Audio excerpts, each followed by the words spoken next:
फिल्मों में वो सीन तो सबने देखा ही होगा। कोई गलती से लैंडमाइन पर पैर रख देता है और फिर सांसें रोककर वहीं जम जाता है। पर क्या सच में ऐसा होता है? चलिए आज इसी का सच जानते हैं और देखते हैं कि एक लैंडमाइन असल में काम कैसे करती है। तो सवाल सीधा सा है, क्या लैंडमाइन सच में किसी के पैर उठाने का इंतजार करती है, जैसा हमें हमेशा से फिल्मों में दिखाया गया है? आइए इस सवाल का जवाब ढूंढते हैं। अच्छा, इस गुत्थी को सुलझाने के लिए हमें पहले लैंडमाइन के अंदर झांकना होगा, मतलब इसकी बनावट को समझना होगा। ये मूलतः 2 हिस्सों से बनी होती है, और अगर ये 2 हिस्से समझ आ गए तो समझिए पूरा खेल समझ आ गया। सबसे पहला और सबसे जरूरी हिस्सा है इसका फ्यूज। आप इसे लैंडमाइन का दिमाग कह सकते हैं। असल में सारा खेल यहीं से शुरू होता है। इसी में वो ट्रिगर मैकेनिज्म होता है जो धमाके की पूरी प्रक्रिया को स्टार्ट करता है। और दिमाग के बाद आता है शरीर, जिसे कहते हैं केस।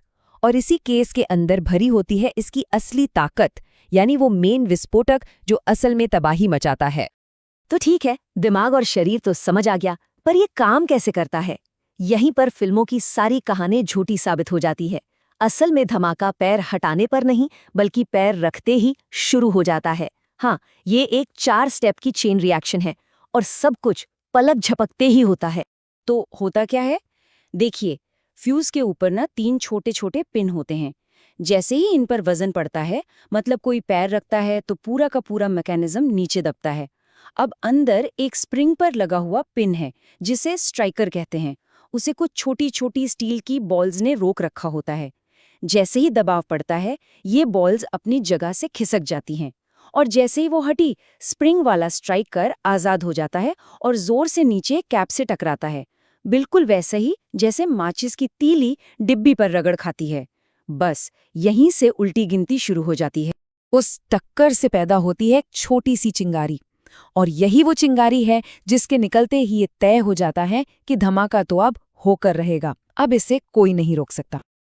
तो चिंगारी तो निकल गई, अब आगे क्या?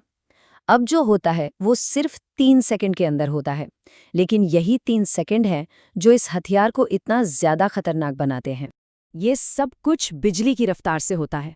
वो जो पहली चिंगारी थी ना, वो एक छोटे से चार्ज में आग लगा देती है।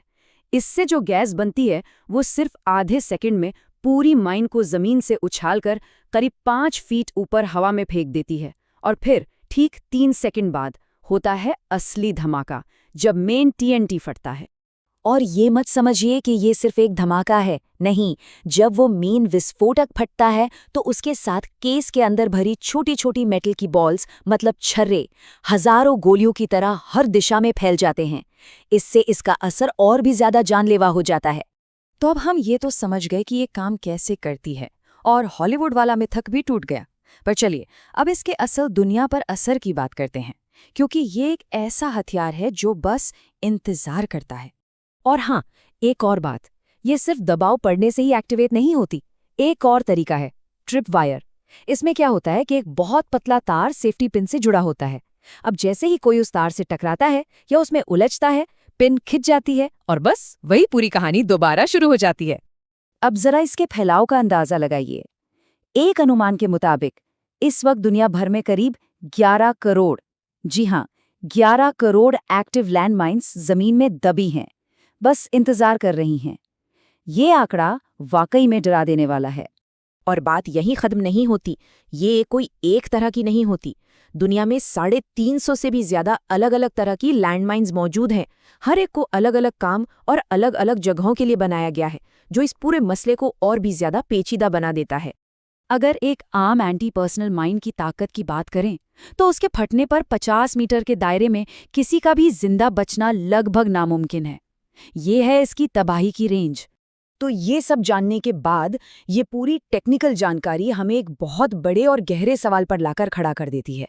एक ऐसा हथियार जो किसी एक्शन का, किसी के पैर हटाने का इंतजार नहीं करता, बल्कि सिर्फ किसी के वहां मौजूद होने का इंतजार करता है अनगिनत सालों तक। ये हमें जंग के बारे में और उसके पीछे छूट जाने वाले असर के बारे में क्या सिखाता है, सोचिएगा जरूर।